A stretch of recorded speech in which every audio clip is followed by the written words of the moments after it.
Here it is. All right. So, hi everyone. My name is Beatrice. I am the licensing manager at Research Solution and also Scite AI. So today we'll have a kickoff trial meeting. We have quite a few people on the line today, so it's quite a big pool. Thank you for joining. We have a little Q&A session at the end. Usually my colleague Igor joins as well, but today he might not be joining, so anything I cannot respond to today, I will follow up with Eduardo after the trial. So there is a little box where you can put your question in, or you can unmute yourself and just start talking. So I do ask you to mute yourself during the meeting, which is more pleasant for everyone.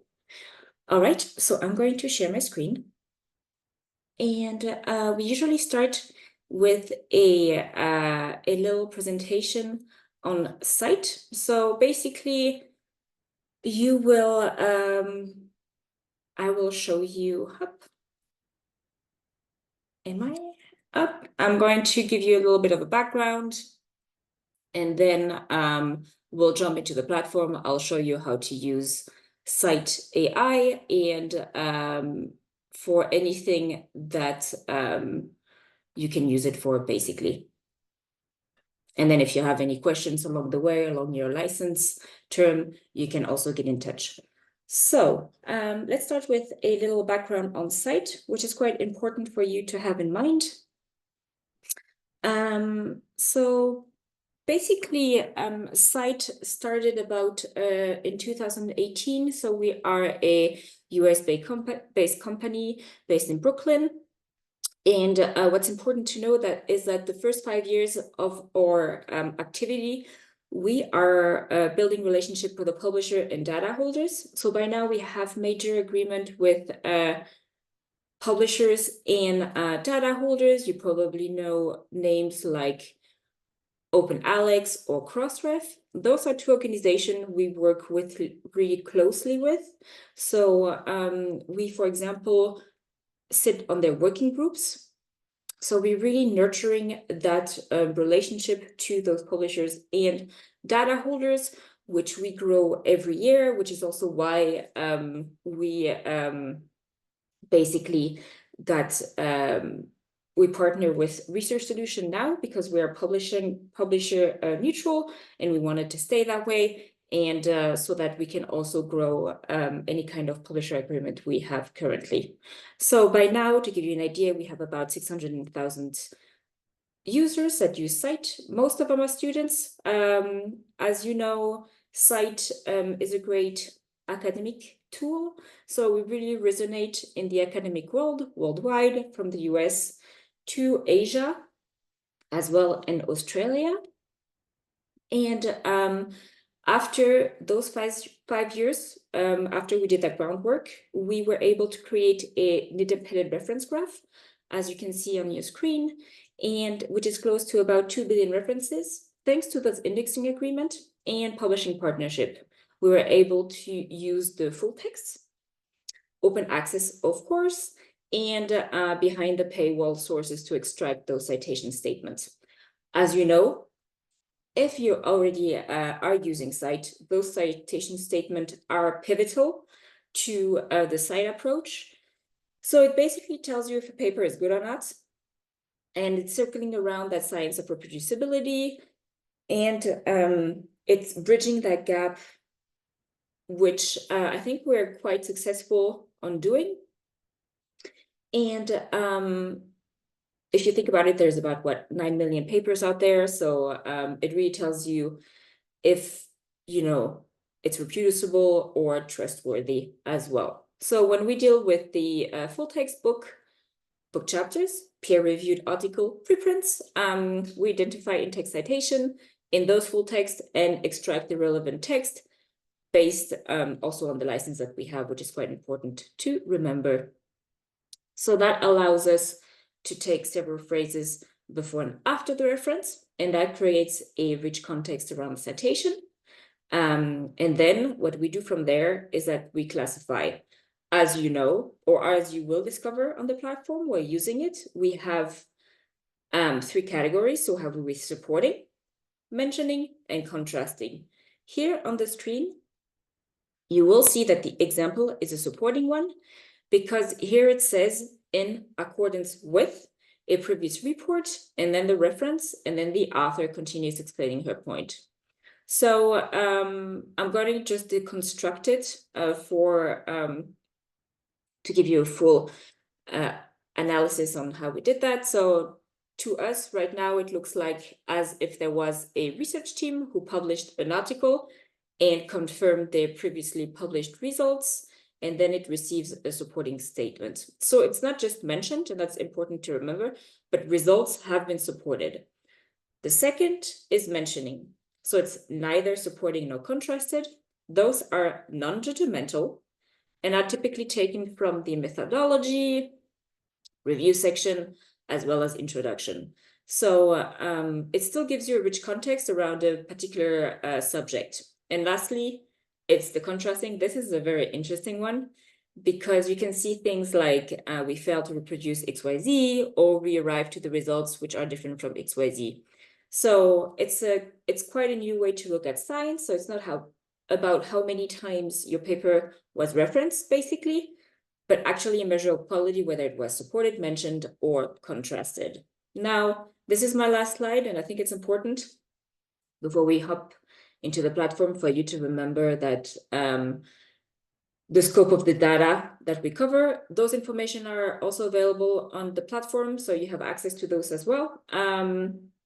As I mentioned, we don't only do peer-reviewed articles, but we do book chapters, preprints, clinical trials, a lot of sources and format, type of publication, and in terms of authors, we also cover that. So we have a partnership with ORCID, meaning we extract our author information from there. And for the affiliation data, we also have data that cover university, founder, foundation, enterprise, and pharma companies, research organization, which you'll be able to also look up on our dashboard. And then lastly, what I like to highlight also is our journals, which we have about 100,000 now that we cover, and you can look you can look up those journals as well and see how well the articles are contrasted, mentioned, or withdrawn, for example. So that's giving you a little bit of background. Now what I'm going to do is I'm going to jump into the platform. So I like to show Scite in a couple of different ways. This one is when you have an article on hand. Let's say you have an article on hand. I like to show this one because it is a life science article, and it's been published by Josh Nicholson, which was it's one of our founders. He is he's a biologist by training. He was at Virginia Tech, and we also have most of our team have PhDs as well, so we understand the scope, the importance of the data that we cover. He published this article in 2015. So what at first glance, what's interesting here is that we will have this little review section with the citations, but also the little badge. Sorry, I'm sorry? We are still seeing your slides. Oh, you still see my slides? I'm sorry. Sorry for interrupting. No, but thank you for telling me. Let me just share them. My screen. Sorry, I thought it would come with me. Is that better? Yeah. Oh, yeah, perfect. Thank you for flagging. So as I said, here's the article. Sorry about that. Just going to backtrack a little bit. So as I was saying, you basically have already here some important information through Scite. If you haven't done it yet, I would invite you to download the extension. So this is the Scite extension. which will give you information about the citation, and will give you basically a citation summary here. It's easy to do, and it's free. So you can do that. And you also have, for example, this little badge here. This little badge is us having relationship with the publisher, and that reflects usually on the article itself. But here, if you wanted to have more information about this article, you can come in here. You have the first indication about the citation statement. So it tells you 93. You have 5 supporting one. As I said earlier, it's one of the category. 92 mentioned. And then you have 0 contrasted. So with this article, we don't have any contrasted one. If you wanted to have more information, now that you have a license, you can just click on here directly on the extension. That's why I think it's handy to have it, so you can have a direct access to the platform if you need to have one. So then you get rerouted to the platform. You have the same information. So here you have the title, author information. You can click. Everything is hyperlinked. And here what's get interested is that you start having the citation statements. So out of this 93 publication, we have retrieved 97 citation statements. And here, for example, the first one is a supporting one. So you can see it says in agreements with previous work. In our example earlier, it says in accordance with, here it's in agreement with. So it's a supporting one, Josh's work, and then it goes on with the related work. Now you can hover over any kind of like related work or author. And here you see we also have the badge here that shows you the related work and how many citation statement it has as well. So it gives you an idea. And then from there, you can also come and start clicking to have more information on those. Now, 97 citation statements is still quite a lot. So what you can do to filter down is that you can come in here and you can use the filters. So filters by paper section. If you wanted to have intro, results, or others, you could. Citation types, supporting mentioning for this one. We don't have a contrasting one. And publication types. Remember, we don't only do peer-reviewed. So from here, you'll be able to filter down into the publication types that you are looking for. Preprints is also a really good one that we cover, which is also included in the publication types as well. Now, if you wanted to just have give any kind of keyword, you could. And here's a little free text bar, which would search within those publication and those citation statements as well. If you didn't have an article on hand, that's not a problem at all. What you can do is you can come here into the search bar, and it's a free text, so you can give a title, an author, keywords, or a GUI. And I've already done a pre-search, which is in here. So I've given bone regeneration. And as you can see, there is about 100, almost 2,000 results. So from here, I have a couple of different options. I can do an advanced search, which is with this button over here. So if I click on here, I will get rerouted to this search builder. The search builder is a Boolean search. So it's using and, or, and not. And you can basically just give here up to 400 terms. So you have enough, there is enough room to go on the granular level in here. That's an option. If you didn't want to use the search builder, you don't need to use it. You can come in here and you can start filtering down by the author, for example. Rui Rice, sorry for the accent, is the one that has, for example, published on this subject. And then you can, most, so you can just come in here and start selecting the year as well. That's quite important. If you only wanted to have within a time frame you could section. Intro methods, result, discussion, others also possible. Types, citations, if you wanted to have the filter starting at 10 supporting citations, you could. The journal, which is also very important, and that's thanks to our indexing agreement as well. The affiliation data, Harvard University being the one that has published the most on that subject. You could just look at their results and publication types. And this is where it gets also interesting. If you have any publication types in mind that you just wanted to filter it by, you could. You have quite the option here as well. The topic, biology, medicine, genetics, chemistry. Editorial notices, important one. I like to point that one because you don't want to go around those retracted or withdrawn papers, or the one with erratums, and also the mesh.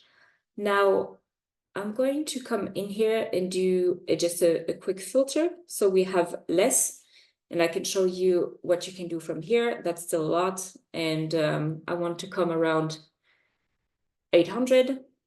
That's perfect. What I can do from here is also a couple of things. I can generate a report. So if I generate a report here, sorry, my Spock didn't agree with the report. I can have, first of all, it will reroute you to a summary page on what you will see on the report. Now, if I wanted to have a report of this page, I could, based on the research I've just done. I can see it as a PDF. So now it's very nice and tight. So you can see the introduction. You'll have a little summary of what you've just searched. And then you have also all the researchers who is publishing in this particular field, hyperlinked. Of course, you can share this internally. That's not a problem with your colleagues. Institution, again, hyperlinked. You can go in there. You'll have more information as well on your dashboard. And then this is the one that is basically the most read, because that's what researchers are saying about this topic. So it gives you a little snippet on that, which can be quite helpful. We also reference the journal as well, always, so you have a reference point. And if I do go back and I didn't want to issue a report, I could also have this as a dashboard. Basically, a dashboard, as I mentioned before, is where you can see an institution, an author, but you can also follow up on search terms. So if I'll do this one,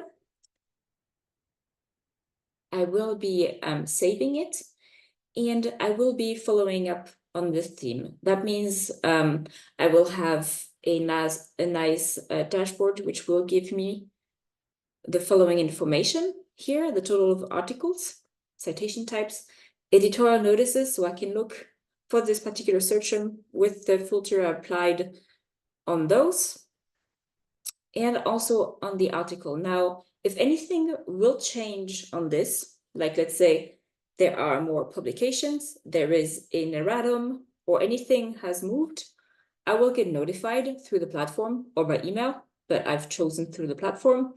And here I have the bell, and everything will be notified in here. If I wanted to look at all the ones that I have created, I go into my profile, and then it will get rerouted. So I have a profile, you can populate it. You can also connect your ORCID profile. If you're an author, that's also very helpful. You can look at yourself, and you'll have the badge as well, which will relate to your own work as well. So now if I come in here under dashboard, what I can do is I can see all of my dashboards. So here, for example, I'm following up on an author, and here I've done a liver failure one, so I have a lot of notification on that. And I can also create a new dashboard. If you click on here, I'm sure some of you have a Zotero, Mendeley, EndNote. You can add your own library to the system. So you just need to name it, description, and have a list of GUIs basically, or upload a CSV file. And then what it does is that you can search through that particular library with those GUIs. And particularly interested when you do an assistant search, and I will get to it in a second as well. But keep in mind that's possible for Zotero and Mendeley. We do have particular plugins, and then if you didn't want to use those, you have EndNote. You just need to upload a CSV file to populate your library as well. Now, if you wanted to do reference check with one paper and not with your library, you have a paper that you wanted to have to do a check on. This is heavily used by students because it basically runs a search through your paper, and you can see if any citation statement, and will flag any citation statement and also tell you if anything has a problem. So usually this one will flag that I do have 2 issues with a paper. I'm sorry. Sometimes internet is not quite helpful. Here it is. So you will see here, you have your paper, Word, PDF, doesn't matter. You uploaded, it says upload successful. Here it says I have 44 references detected. 2 references have editorial concerns. And that's very important because it's before I submit a paper, I can catch those. And here you can come in here and you can see the paper. So you have a view on the paper. And if you come on the 3 here, you can basically hover over, and then you can see when it's been retracted. It's been retracted in 2015 from a paper that has been published in 2009 in Cell, and which has been published in 2018 by this author. So he didn't catch it. He published it with the erratum and retraction on this paper, basically. So that's very important. You can catch those if you upload your own paper. Now, what we can do also is that we can use the assistant if you wanted to run a search through the paper as well. So I'm going to come here. So we covered when you have an article on hand, a free text search that you can do in here. And now I will pivot towards the assistant. The assistant is basically our response to ChatGPT, but in a way that is a bit different because we are given a human-guided component to it, but also a more transparent way of knowing what you're looking for.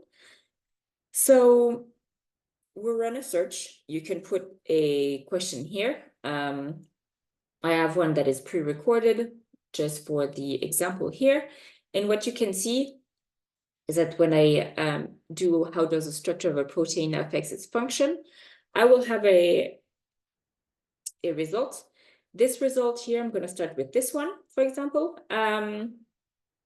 It will give me a very clear way on how it went through the results. And what I'm going to do is I'm going to modify my results a little bit because here through the assistant, I have clicked on structure response, which is why I have this very detailed response. It's very helpful if you do any kind of literature review, for example. But in this case, I wanted to show you also the other way. But let's start with this way. So if you do come in here, you give your answer here. You have all the references on the paper it went through, with also, again, the little badge where you can see citations statement. And here you also have the reference. Now, I didn't want to go into this granular way just right away. I'm going to go into the assistant settings, and that's why we say it's human guided, because you can really have a grip on what you are asking and doing. So if you wanted to here specify evidence sources, you can do abstract only or citation statement only. You can pick, or you can do both. I have only citation statement. You can use the structure response, which is the one we just used. I recommend starting with maybe not this one, but the other one to start with, and then you can click on this. This will give you a very thorough answer. And then we have the reference here. Publication types again. You can filter down. You can have the citation style. If you wanted to go with Chicago, you could. Response length. Reference ranking as well. The journal, that's very important. If you wanted to have your search go through just Cell, Nature, Biotech, and ADIS, you could. The dashboard. Remember when I said you could download your own library? That's going to be part of your dashboard. You could just run the search through that particular dashboard from the library you have downloaded, but also from the one that you've created through the search term, the author, or a particular DOI or a paper. And this will also, if you do this, this will only search through there or analyze your document. So that's the article I showed earlier. So I could upload this again and do an analyze, a little view on this document and say, hey, can you summarize this document for me? And it would do that for me on this particular document, and also publications as well. So now I'm going to untick the use structure response. I'm going to apply, and I'm going to rerun the search. To be noted is that you can just train the system as well. It's an LLM. So the more you ask the question, the more it will be trained. The information don't stop in 2022, like ChatGPT. We do have constant flow of information until today. So here's what I wanted to show you earlier. This is when you do a non-structured response. It will give you basically the steps it went through for this particular search. So, which is why we also say it's more transparent than ChatGPT, because you do have an understanding on what it went through. You have here the response, and here you have the publication it consulted as well. You can download those information if needed. If you need a record of those, that's fine. And here you will see also that once it's done downloading, remember, it just takes a little bit more because it gives you all the steps. It's not like ChatGPT, where you basically don't know where the information are coming from. And here you can, you have a little feature here where you can just download those information as well. Now, if you wanted to have more information about the data we cover, that's also available online. But before I do that, I'm going to show you also a little bit more about Scite and how this works, to just close the loop on this. If you have more questions on the technical part, come in here. It's on our website. You can read all about it. This has been published by our founders in MIT Press. They have detailed exactly how the LLM works. So I invite you to come in here, but also we do have more information in here. And as for example, the data we cover, if you are curious, you can come in here. I only did life science today, but there is much more to Scite as well. Now you cannot break the system. So anything you do, just yeah, try it and go with it, and any question you have, you just get back to us. So I think I think I've showed you quite a few features. Is there any questions at this time?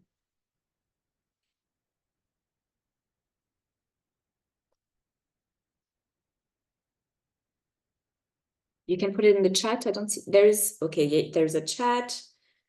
Or you can just unmute yourself. I'm gonna just do this very quickly for you. Again, the best way is using it. Maybe a question, is there any restriction regarding the volume of question per time unit, because you're doing ChatGPT queries? No, there is no, you can ask as many questions as you want. There is no restriction on that. Yeah. Once you have a license, it's basically you can use it day and night, and there is no restriction on anything. And also not on the dashboards that you created. If you know that's also of interest to you, then of using. But you can do as many dashboards as you want as well. Yeah. Thanks. Beatrice, I have a question about the assistant feature. Yeah. Do you have any recommendation on how to interact with the assistant, what to avoid? Is there any type of interaction that the assistant is struggling with based on your experience? So I think the best way is to be as so you can ask a very general question, but I always advise to be as precise as possible in what you're looking for, and also keep in mind that there is going to be a lot of information provided in the response, but this is for you to also have an idea on where the information comes from. Don't get overwhelmed by that. Just take it as an added value for you to be able to know where the information comes from. So yeah, be as precise as you need to be, because we have users that tell us that, you know, they have written a request, but then we tell them, well, you know, it's very general, and so you'll have a general answer. So yeah, I think that's the one that comes back a lot also when we do have those users getting us the feedback as well. So train the system, ask questions, and as many questions, as many precise questions, so you'll have a very precise answer, and go deeper into what you wanted to also ask. You can ask to limit also the response to, yeah, it's very adaptive, and you will see that the more you ask questions, the more it will react to what you've been asking as well. Thank you. Follow up. Yeah. You mentioned training the system. That means each user, so the system keeps tracks of the interaction with the one user, right? So it's not like ChatGPT, you have one chat and everything that happens there stays in the memory. This is basically one chat per user. That's right? correct. Yeah, that's correct. So we don't we don't put anything public out there. So anything you do will be kept on your space as well. Okay, but also the system will remember all interactions I had with the system. Yes, that is correct. Yeah. Yes.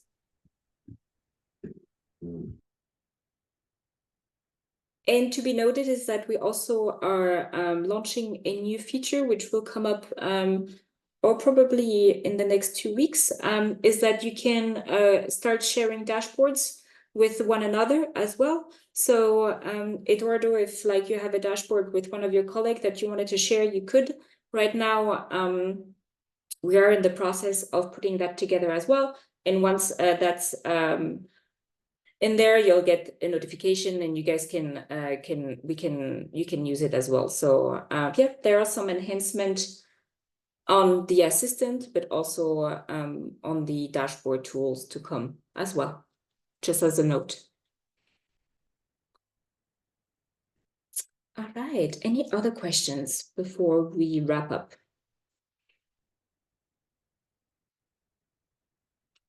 I'm available. So as I said earlier, this is the start of your license as you're using it. I know there is a summer vacation, the summer break as well. If when you come back to school, you have any kind of feedback, questions, please get in touch. We can do a second session in the fall for users, not only for faculty members, but students as well. And there is going to be also quite a few updates until then. So, you know, we are available also to have a bit more training if needed. All right, so I'm going to stop sharing my screen. And if there is no further questions, I would, Eduardo, is that okay if we Yeah, I'm happy so far. Yeah? If there are no questions, I think yeah. But then I guess you would centralize all the questions if there is any during the Right. Okay. I'm available for collecting questions, feedback, complaints, and I go back to you. Perfect. Anything that you have, tell me. We have also a CTO that can jump on the line if needed. Thank you very much to everyone. I will share the video with you, Eduardo. If anything, let me know. So yeah, I thank everyone for their participation today. Thank you so much. Thank you. Thank you. Thank you. Bye, Beatrice. Bye, Eduardo.